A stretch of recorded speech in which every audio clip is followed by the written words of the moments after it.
Bom, a Lei de Direito Autoral brasileira ela é de 1998 e ela sofreu essa mudança porque em 94, com o surgimento da OMC, a Organização Mundial do Comércio, a própria Organização Mundial do Comércio passou a tratar das questões de propriedade intelectual em fórum mundial, né, internacional. Então a gente tem uns padrões mínimos de proteção de propriedade intelectual e de direito autoral que são internacionais. Então a gente começa a perceber que as leis internacionais têm padrões parecidos, elas são relativamente parecidas. O que acontece? Internacionalmente, você tem que, por exemplo, proteger no mínimo 50 anos após a morte do autor a obra, e tem outros graus de proteção mínimos, e aí os países que quiserem podem estender essa proteção.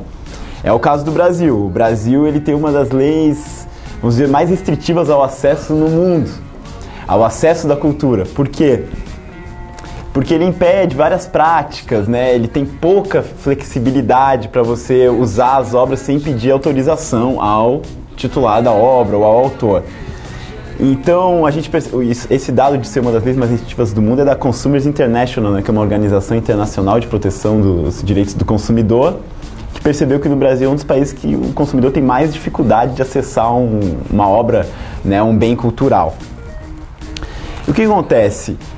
À medida que a internet surgiu, e aqui no Brasil entrou com força ali por 95, né, começou a se popularizar, os conceitos de direito autoral começaram a ficar meio atrasados. Então, esse sistema de direito autoral foi construído há séculos atrás e ele não teve muitas mudanças. Houve uma evolução legislativa, mas ele continua mais ou menos parecido. Então, os conceitos que a gente tem são muito próximos do quê?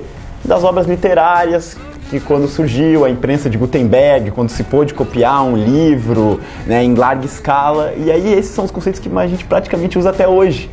Então essa lei já é antiga, e a lei de 98 no Brasil já surge antiga, porque ela surge no início da internet, da popularização da internet no Brasil, e ela não trata disso diretamente. Não vai trazer conceitos de obras digitais e questões como obras colaborativas, como um Wikipedia, onde você não sabe mais quem é o autor determinado. Isso não tem na nossa lei, porque ela surgiu em 98, pouco depois do surgimento da internet, mas ela ainda não tinha capturado a importância da internet. Então ela já é uma lei que já surge, infelizmente, atrasada.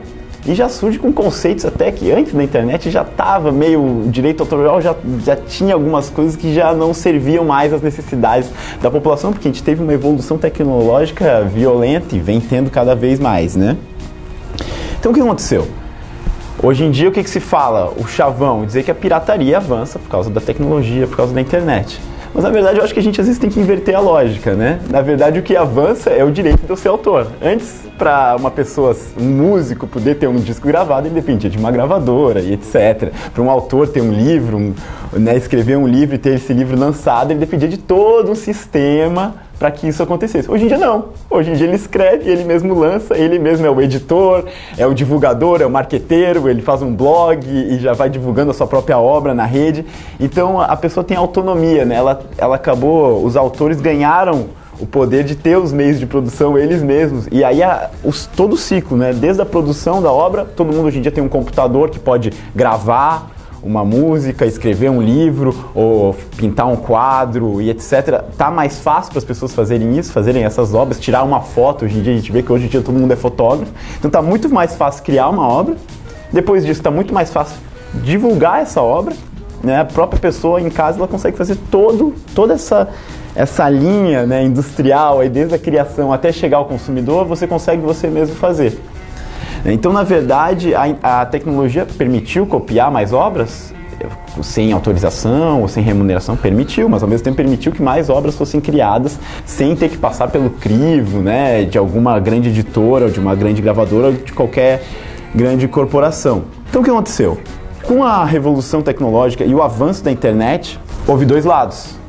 Os consumidores, as pessoas, a população em geral, sociedade civil, etc. em geral, e muitos criadores de arte e cultura querem utilizar as obras e não estão preocupados se vão utilizar as obras dele ou não, querem liberar suas músicas e não estão preocupados com isso. E aí eles precisam de uma lei que comporte essas situações. Em contrapartida, as grandes gravadoras e editoras que acham que estão tendo seus direitos violados e que acham isso um absurdo e que veem a internet como um meio de favorecer pirataria e etc., elas querem que a lei seja ainda mais restritiva. Então a gente entra no descompasso. Antes era uma disputa entre grandes corporações e consumidores, que acabavam sempre ficando embaixo, né? Mas hoje em dia a gente já tem grandes corporações também que defendem a liberdade da rede, como o Google, Facebook e outras tantas. Então agora a gente começa a ter o que eu falo de briga de cachorro grande, né? Porque a gente começa a ter uma disputa, de um lado uma Warner, por exemplo, e do outro lado um Google. E aí a disputa começa a ficar mais equilibrada. O principal não é só a questão da remuneração, é a questão do poder, né, do controle. Eu quero ter o controle do acesso, eu quero que ele seja acessado da forma como eu disponibilizei. Não quero que seja acessado por outros meios. Então um meio que elas viram que essas grandes corporações viram para poder restringir o acesso a essas obras, o acesso irrestrito, foi pressionar os governos para fazer as legislações ficarem mais, para maximizar a proteção, né? Ficarem mais protetivas ainda. Na França, a gente tem uma lei que fala até do 3 strikes and you're out, que é a partir de 3 infrações de violação de direito autoral você poderia ter a sua internet cortada. Na Espanha, a gente também começou a ter leis mais restritivas. E agora nos Estados Unidos, os legisladores começaram a discutir isso nos Estados Unidos e aí teve, claro, obviamente tem reflexo no mundo inteiro, porque a indústria cultural dos Estados Unidos não só é fortíssima, quanto eles restringindo o acesso de um site de lá, etc. Isso aí acaba tendo reflexo, é um efeito dominó em toda a rede, né? E aí, na medida que as pessoas viram a possibilidade de poder ter o seu acesso mais restringido, acesso a sites como Wikipedia, o acesso a bens culturais, ao que elas já estão acostumadas a fazer no seu dia a dia, aí elas gerou uma revolta. E hoje a gente vê que esses projetos já estão em stand-by, né? E no Brasil, a gente também está tendo um projeto de reforma da Lei de Direito Autoral, que começou sendo um projeto para atualizar, até para transformar a nossa lei em uma lei de vanguarda, porque ela ia no sentido ao contrário, desse sentido de maximizar a proteção, de aumentar, restringir o acesso, e sim vinha no sentido de favorecer o acesso.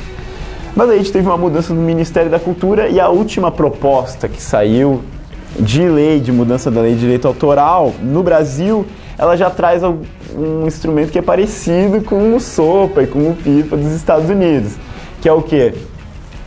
Aquela pessoa que se diz dona de uma obra autoral, de um livro, um disco, etc., ela pode ir lá, notifica o servidor, ó, você está violando direito autoral meu, e o servidor tem que ir lá e tirar da rede isso. E aí o último, que eu acho que é o mais importante, que quando eu falo que o direito autoral acaba servindo de guarda-chuva para defender outros interesses, que não é só a proteção, aquele direito autoral, é a questão da censura. E se daqui a pouco ela... tá usando a minha imagem é de minha titularidade, então você tira essa minha foto que está num texto, ou você tira esse texto que está falando de mim, na verdade isso a gente já está criando censura. Então não pode que o direito autoral, que serve em tese para incentivar a criação, eu vou proteger esse autor, porque assim ele vai continuar criando. Em tese teria que ser isso, o sentido do direito autoral. Mas não pode dizer, não, eu vou proteger a venda de CD desse autor porque ele não quer que a obra dele seja disponibilizada em MP3 ou porque... Não, aí já não faz mais tanto sentido e isso acaba tendo... A justificativa econômica acaba sendo, na verdade, uma barreira à economia. Porque quanto mais a gente tem acesso, mais a gente consegue criar e aí gerar também valor econômico em cima daquilo que foi utilizado, né? Então, na verdade, a gente cria todo um sistema que é para preservar um modelo de negócio que já foi vencido, né? E isso aí a gente tem na história inúmeros casos. Quando surgiu, para ficar no exemplo da música, quando a primeira vez que surgiu uma gravação de música, a pessoa achava, agora ninguém mais vai num show. A gente sabe que as pessoas hoje no Brasil, então pessoas pagam fortuna ainda para ir em shows. Beleza, o pessoal não deixou de ir em show, então tá bom. Mas aí surgiu a rádio. Então agora ninguém vai comprar a gravação, porque a rádio é de graça? Não, a rádio serviu mais como meio de divulgação e as pessoas compraram mais discos, etc. Né? E assim por diante, as tecnologias vão surgindo e a arte, a música não vai acabar por causa disso. Na verdade, o que a gente percebe é o contrário, ela só floresce ainda mais. Né? E outra questão que é básica, eu não consigo escrever um livro se eu não li muitos outros livros. Eu não consigo fazer uma música se eu não ouvir muitas outras músicas. Então, quanto mais acesso a gente tem à cultura, mais a gente cria cultura. Na hora que a gente restringir o acesso, a gente não só vai prejudicar essa questão, como a gente vai favorecer muito que haja censura, que haja restrição ao conhecimento, e assim por diante, como a gente vê em sistemas, em ditaduras, né? Isso aí, em tese, a gente teria que deixar para trás e não retroceder. Não faz sentido que o direito autoral sirva para a gente voltar àquele estado de exceção. Eu faço parte do grupo de estudos em Direito Autoral e Informação da Federal de Santa Catarina, né, a UFSC, e a gente está bem envolvido nesse debate sobre a Lei de Direito Autoral, e a gente lançou esse livro aqui, que chama Por que Mudar a Lei de Direito Autoral? Estudos e Pareceres. É uma obra colaborativa e é um livro que está totalmente acessível na rede, é só entrar no site direitoautoral.ufsc.br, que aqui você vai ter como é a lei de direito autoral recente, como é a proposta de mudança dessa lei e aí as propostas que o nosso grupo de pesquisa fez, né, para fazer com que a gente consiga equilibrar, né, essa questão da proteção do autor, que realmente tem que ter o seu direito autoral preservado, mas também com o acesso à informação, o acesso à cultura. Então vocês fiquem à vontade aí para ler o livro e mandar seus comentários.